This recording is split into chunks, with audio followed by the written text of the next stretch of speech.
Hello student, welcome to my channel Shravan lecturer. आज हम लोग क्लास 10 मैथ का ऑब्जेक्टिव क्वेश्चन भी देखेंगे और आपके जो लघु उत्तरीय प्रश्न है उसे भी देखने वाले हैं। जो आपका लघु उत्तरीय प्रश्न है सब कुछ देखने वाले हैं, तो इस वीडियो को लाइक कर देना, चैनल पर नए हैं सब्सक्राइब कर लेना और बहुत ज्यादा इंपॉर्टेंट है आपके बोर्ड एग्जाम के लिए। वीडियो को लाइक कर दो। देखो पहला क्वेश्चन क्या कह रहा है, पहले मैं आपको थोड़ा सा ऑब्जेक्टिव क्वेश्चन समझाऊंगा, विथ आपको समझाऊंगा अच्छे से लगाकर, ठीक है। लाइक पहला क्वेश्चन तो वैसा ही है जैसा आपको टिक लगाना है, फिर आपको फिर लगवाऊंगा अगले क्वेश्चन से, ठीक है।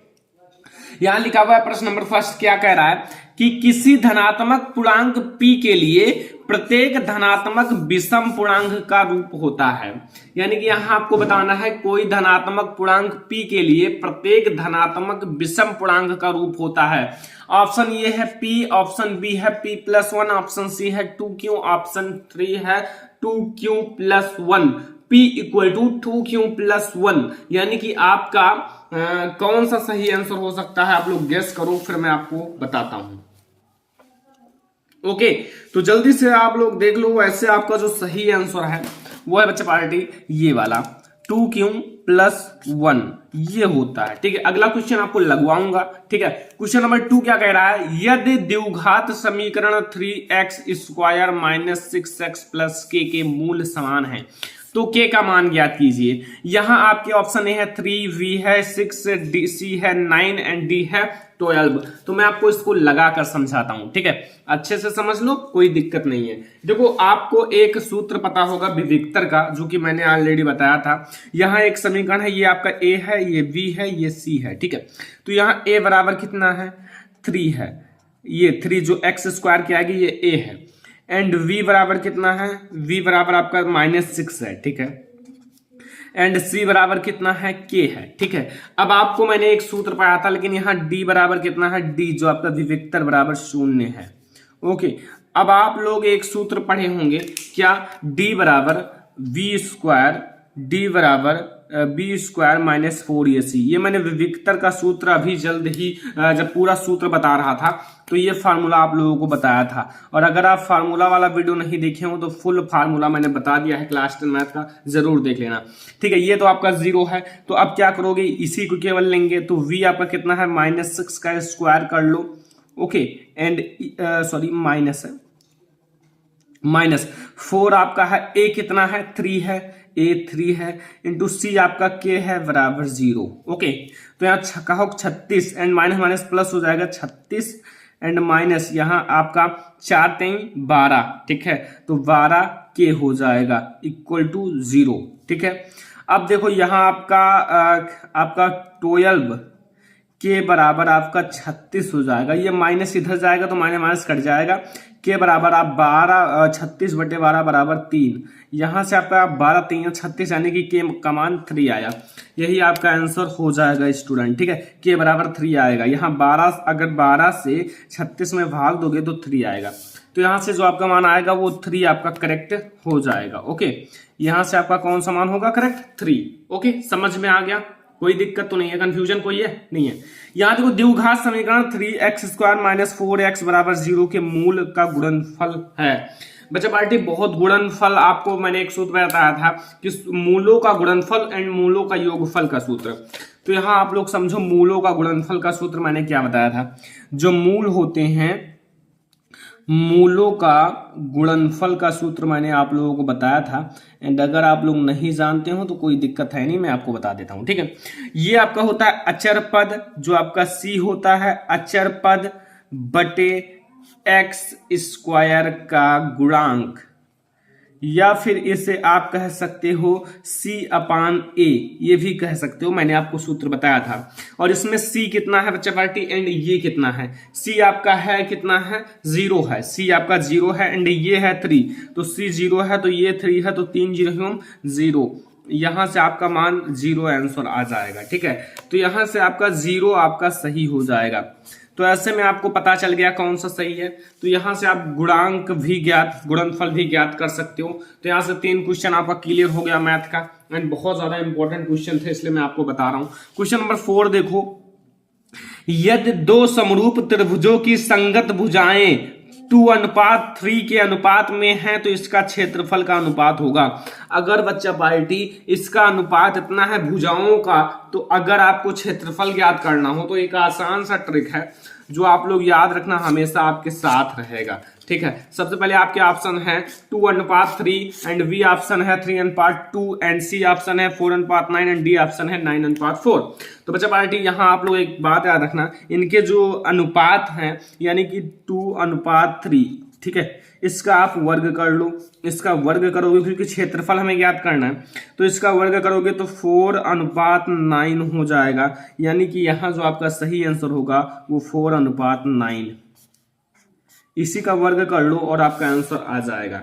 तो ये आपका सही है 4:9। ओके, तो यहाँ से आपका ये भी क्वेश्चन बहुत ज्यादा इजी था, मैंने एक मिनट में बता दिया और आप लोग लगाना भी सीख गए होंगे, कोई दिक्कत है नहीं, बहुत ज्यादा इजी क्वेश्चन है, इसलिए मैंने आप लोगों को अच्छे से तुरंत समझा दिया। ठीक है, क्वेश्चन नंबर 5 क्या है, यदि p -6,8 के मूल बिंदु से दूरी है, ठीक है, मूल बिंदु से दूरी, आपके ऑप्शन है ए 8, बी है 2√7 एंड सी है 10 एंड डी है 6। तो चलो बच्चे पार्टी, ये आपका 5 नंबर क्वेश्चन है और यहाँ आपको पता है दूरी वाला फार्मूला d बराबर, आपको सब कुछ बताया गया है। दूरी वाला फार्मूला आपको क्या बताया गया था कि x1 - x2 का स्क्वायर कर लो प्लस y1 - y2 का स्क्वायर कर लो। बच्चा पार्टी ये सारे फार्मूले आपको करा दिए गए हैं, अगर आप लोग नहीं देखे हो तो देखो क्या कर रहे हो। ठीक है, यहाँ x1 आपका ये है, आगे वाले x1 होते हैं। ठीक है, आपके 2 पद होंगे इसमें। देखो यहाँ मूल बिंदु लिखा हुआ है, इसलिए ये एक आपका आएगा 0 0, ये एक आपका वो हो जाता है, लिखा नहीं रहेगा, आपका एक दिया रहेगा, लाइकेज आपका एक निर्देशांक दिया रहेगा, दूसरा आपको 0 0 मान लेना है क्योंकि मूल बिंदु का निर्देशांक 0 0 होता है। तो यहां से अब आपका ये y1 एंड y2 बन जाएगा। तो यहां आप समझो x1 आपका कितना है -6 एंड x1 आपका कितना है -6 एंड x2 आपका कितना है, x2 ये वाला 0 है। ठीक है, तो x2 - 0 का स्क्वायर कर लो एंड प्लस y1 कितना है, y1 भी देख लो, y1 है ये 8। ठीक है, 6,8 है। ओके, तो यहां आप 8 लिख लो, चलो 8 लिख लिया एंड y2 है 0। चलो बढ़िया हुआ ना। अब आ जाओ, ये आपका 0 है तो हीरो हो जाएंगे, तो ये आपका 6 का जब आप वर्ग करोगे तो 36 हो जाएगा एंड इसका 8 का वर्ग करोगे तो 8 × 64 और अगर आप इन दोनों को जोड़ोगे तो 100 आएगा और 100 का होगा 10 इकाई। तो यहां से आपको पता चल गया इसका आंसर कितना आएगा 10। तो इसका आंसर क्या सही है, 10 आपका करेक्ट आंसर है। ठीक है, मूल बिंदु का निर्देशांक 0 0 होता है, एक निर्देशांक आपका दिया हुआ है -6 एंड 8। ठीक है, तो यहां से आप ये x1 है एंड ये y1 है, ये x2 है, ये y2 है, तो यहां से आप ऐसे निकाल सकते हो। अगला क्वेश्चन है, देखो ध्यान से समझो, मैं आपको बहुत अच्छे से समझा रहा हूं। ठीक है, यहां लिखा हुआ है tan θ = 8/5, तो cosec θ बराबर क्या होगा। ये थोड़ा हार्ड क्वेश्चन है, भले ही आपको छोटा लग रहा हो, यहां से आप समझो, मैं आपको स्टेप बाय स्टेप सब कुछ समझाता हूं। देखो लिखा हुआ है tan θ, यानी कि tan θ = 8/5। चलो 8/5 लिखा हुआ है। ठीक है, अब यहां आप समझो, यहां tan θ जो होता है वो cot θ। ओके, यहां cot θ जो होता है वो बराबर होता है 1/tan θ। ओके, यहां जो आपका है स्टूडेंट, ये है 18, जो आपका 8/15 है। ठीक है, याद रखना, थोड़ा सा कंफ्यूजन है था। ठीक है, तो यहाँ 8/15 है। ओके, तो यहाँ आपका 1/tan θ हो जाएगा, तो यही आपका उल्टा हो जाएगा, अर्थात यहाँ हो जाएगा 15/8 हो जाएगा। ओके, बराबर में, समझ में आया। अब आपको याद रखना है cosec θ बराबर क्या होता है, cosec θ बराबर होता है 1+ यहाँ 1+ cot² θ। ओके, समझ में आया। अब भाई मैंने कहा था थोड़ा हार्ड है, तो समझना ध्यान से। यहाँ अब cot² θ का मान रख लो, तो यहाँ 1+ cot² θ का मान कितना है, यह है 15/8। ठीक है, चलो स्क्वायर कर लो। स्क्वायर कर लिए अगर, तो यहाँ आप स्क्वायर करोगे तो यहाँ 1 + 15 का अगर वर्ग करोगे तो 225 आ जाएगा और बटे 64। और अगर आप इसे सॉल्व करोगे तो यहाँ आएगा इसका मल्टीप्लाई इसमें तो यहाँ हो जाएगा 289/64 और यहाँ 289 का वर्ग होता है 17 एंड 17/8 इसका भी आंसर आ जाएगा। ये आपका आंसर हो जाएगा 17/8। किसका मान आएगा, यहां से आप देख लो कोसेक थीटा का मान आएगा। तो 17/8 कहाँ है भाई, यही आपका आंसर सही हो जाएगा। ठीक है, ये आप याद रखना 8/15 है। ओके, तो यहां से आपका ये भी क्वेश्चन क्लियर हो गया। अगला देखो, यदि 2 कोसेक 3 थीटा बराबर 1 तो थीटा का मान होगा। यहां से अब हमें थीटा का मान ज्ञात करना है। चलो हम लोग थीटा का मान ज्ञात कर लेते हैं। देखो सब कुछ मैं आपको लगा लगा कर समझा रहा हूं। यहां लिखा हुआ है 2 cos थीटा, है ना। 2 cos 3 थीटा बराबर कितना है 1। ओके, तो यहां से आपको ये पता चल गया। अब यहां से cos जो है cos 3 थीटा अपान 1/2 और cos में 1/2 किसका मान होता है आपको पता होगा, ये होता है cos 60 डिग्री का। cos 60 डिग्री का, यहां से cos कट जाएगा और यहाँ 3 थीटा बराबर 60 डिग्री और यहां से थीटा बराबर 60/3 एंड यहां से थीटा बराबर इसका मान आएगा 20। इसका मान कितना आएगा 20। तो यहां से आपका ये जो मान है ये सही हो जाएगा। तो ऐसे आप क्वेश्चन सारे लगा सकते हो। थोड़ा आपको पता होना चाहिए कि मेथड क्या है, तो आप सारे क्वेश्चन सॉल्व कर सकते हो। ओके, यहां अगला क्वेश्चन आपके सामने 8 नंबर है। ध्यान से पढ़ो फिर मैं आपको बताता हूं।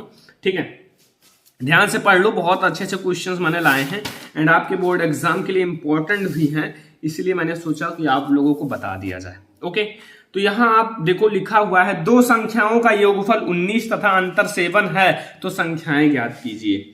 ठीक है, बहुत अच्छा क्वेश्चन है, आप लोगों को समझ में भी आएगा तुरंत। तो पहले आप लिखो माना संख्याएं, जो संख्याएं क्रमशः आपको 2 संख्या मानना है तो यहां पहले लिखो माना जो संख्याएं हैं, संख्याएं क्रमशः कितना है x, y या x और y है।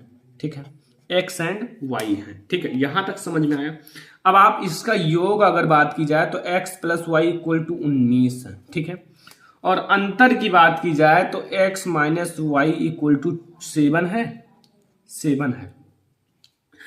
अब आप समीकरण 1 को समीकरण 2 से जोड़ दीजिए। समीकरण इसे आप 1 मान लीजिए, समीकरण इसे आप 2 मान लीजिए। ठीक है, तो समीकरण 1 जो है, समीकरण 1 तथा समीकरण 2 को जोड़ने पर तो आप समीकरण 1 तथा समीकरण 2 को अगर आप जोड़ोगे तो आपका कितना आएगा, यहां देखो x + y = 19। यहां आपको प्रतिस्थापन विधि लगाना है। ठीक है, यहां x - y = 7। ओके, तो यहां अगर आप जोड़ोगे तो यहां लिख दो जोड़ने पर, तो यहां कोई भी चिन्ह बदलेगा नहीं।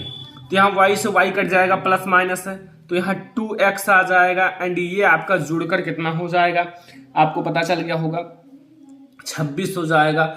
एंड यहाँ x बराबर आपका आएगा 26/2 = 13 आपका आया। अब y का मान ज्ञात करना है तो समीकरण 1 में आप x का मान रख दो। समीकरण 1 में x का मान रखने पर कुल मिला के आपका दोनों योग अगर किया जाए तो कितना आना चाहिए, 26 आना चाहिए। तो 1 तो 13 आ गया। अब आप अंदाज सकते हो कि अगर हम 26, अभी आपको पता चल जाएगा। ठीक है, बहुत ज्यादा इजी क्वेश्चंस हैं।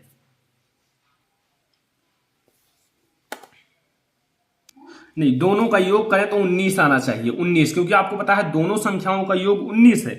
ठीक है, और अब देखो अगर आप यहां 13 में कितना जोड़ोगे, 6 जोड़ोगे तो 19 हो जाएगा, तो इसका मान ऑटोमेटिक 6 आना चाहिए। तो यहाँ x + y = आपका समीकरण 1 यही कह रहा है ना, 19 है।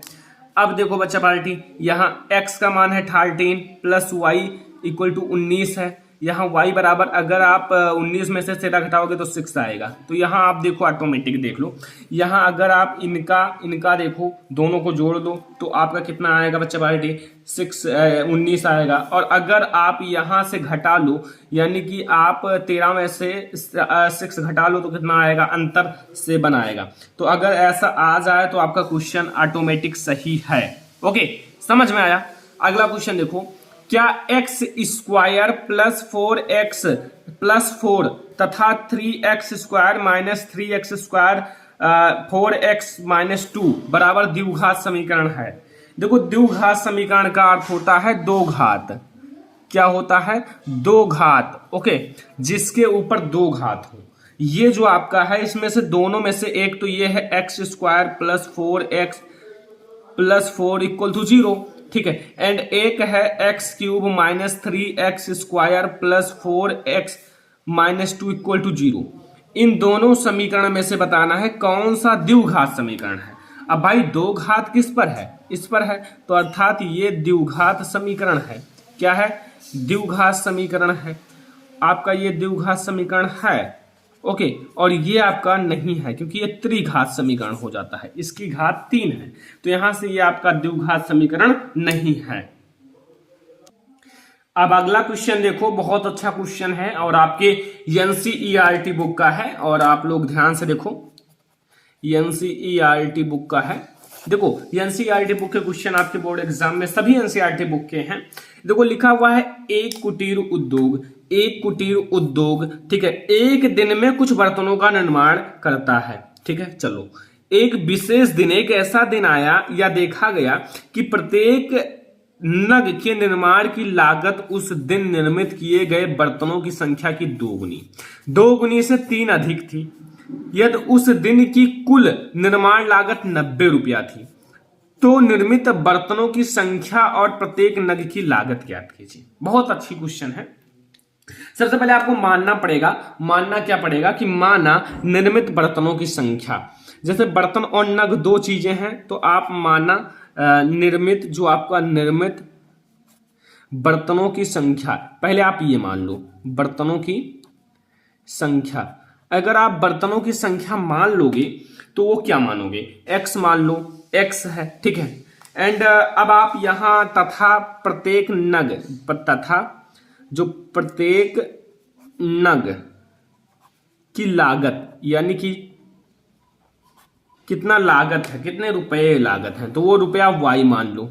ठीक है, मान लिया गया।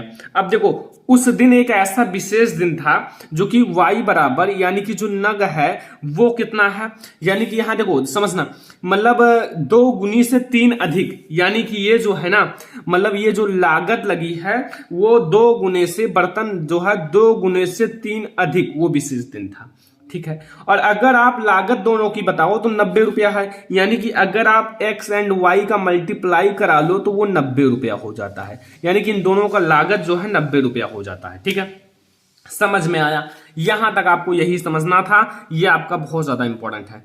तो समीकरण आप इसे 1 नाम दे दो और इसे समीकरण 2 नाम दे दो।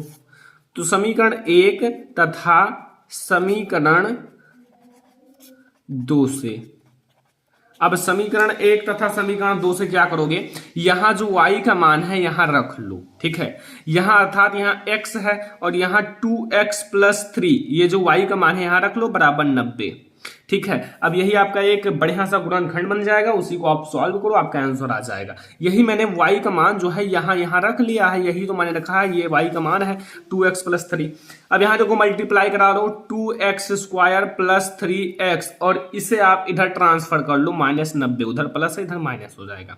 अब बच्चा पार्टी आप ऐसा चीज बनाओ, ये आपको इधर मल्टीप्लाई कराओगे क्योंकि गुणनखंड में जो इसका राशि होता है उसको मल्टीप्लाई करना पड़ता है, तो 180 आएगा, यानी कि जोड़ने घटाने पर 3 और गुणा करने पर 180 आए। तो बहुत इजी है नहीं, पहले आप फैक्टर बनाओ। लाइक एज अगर आप कैसे बनाओगे, 15 में से 12 घटाओ, तब देखते हैं। 12 घटाओ, 15 इंटू मल्टीप्लाई 12 करो, 15 दूना 30 एंड 15 एक 15, 0 8 1, हाँ 180 आ जाएगा। ठीक है, 180 आ जाएगा।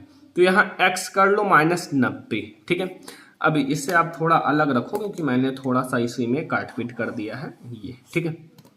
अब देखो यहां आप 2x स्क्वायर प्लस ये 15x minus 12x and minus 90, ठीक है। अब यहां से आप समझो, यहां से मैंने क्या किया, यहां से आप x कॉमन ले लो, यानी कि x मैंने कॉमन ले लिया, तो यहां से आपका कितना बचेगा, समझो 2x बचेगा एंड प्लस 15 बचेगा, और यहां से मैंने माइनस 12 कॉमन ले लिया। माइनस 12 नहीं ले पाओगे भाई, क्योंकि 12 नहीं 6 कॉमन ले लो। 6 अगर आप कॉमन ले लोगे तो यहां से 2x बचेगा एंड प्लस 15 छक्का 90, इतना बचेगा, ठीक है। यहां से एक आएगा x माइनस 6 एंड एक आएगा 2x प्लस 15, ठीक है। समझ में आया, कोई दिक्कत तो नहीं है। यहां से अगर x माइनस 6 बराबर 0 रखोगे तो यहां x बराबर 6 आएगा, ठीक है। x बराबर आपका 6 आएगा, चलो समझ में आया। लेकिन अगर हम एक चीज और देखें, इस चीज को बराबर 0 रखें, यानी कि 2x प्लस 15 बराबर 0, तो यहां से x बराबर आएगा माइनस 15/2। तो एक बात याद रखना, ये तो माइनस में आ गया, ठीक है। और जो बर्तनों की संख्या ऋणात्मक नहीं हो सकती, इसलिए आपका मान गलत है। बर्तनों की संख्या कभी भी ऋणात्मक नहीं हो सकती, माइनस में नहीं हो सकती है, ठीक है, ये याद रखना। अब अगर माइनस में नहीं हो सकती है तो आपका x बराबर 6 आ गया, x का मान आपका 6 आ चुका है। अब x का मान अगर आप यहां रख दोगे यहां समीकरण 1 में आप x का मान रख दो, यानी कि समीकरण 1 में x का मान रखने पर रख दो, यहां y बराबर 2x प्लस 3 है एंड x का मान कितना है, 6 आया है, तो आप x का मान 6 रख लो। यहां y बराबर आपका आएगा, यहां x का मान 6 है एंड प्लस 3, यानी कि 6 दूनी 12, तो यहां से आपका 6 दूनी 12 3 15, यानी कि y का मान आया 15 एंड x का मान आया 6। तो यहां से जो बर्तनों की संख्या है ना, यहां से अब याद रखना बर्तनों की संख्या कितनी है, जो बर्तनों की संख्या बराबर कितना है, 6 है, तथा नग की लागत, जो नग की लागत है यानी कि जो लगता है वो है 15 रुपये, 15 रुपये है। तो यहां से आपका ये भी क्वेश्चन क्लियर हो गया होगा बच्चा पार्टी। बहुत ज्यादा इजी क्वेश्चन था एंड आप लोगों को समझ में भी आ गया होगा। तो तथा जो नहीं, बर्तनों की संख्या 6 है तथा नग की लागत 15 है, तो यहां से 15 रुपए हैं। तो यहां से आपके मैंने कई सारे क्वेश्चंस क्लियर करा दिए हैं। अब आप लोगों को बहुत सारे क्वेश्चन क्लियर हो गए। तो यहां से अगर आपको ये वीडियो पसंद आया हो, लाइक करना, शेयर करना अपने फ्रेंड्स के साथ, चैनल पर नए हो सब्सक्राइब कर लेना एंड ऐसे ही वीडियो मैं आप लोगों को लगातार देता रहता हूं ताकि आप लोग भी पढ़कर टॉपर बन सको। तो चलो मिलते हैं अगली वीडियो में, तब तक के लिए धन्यवाद।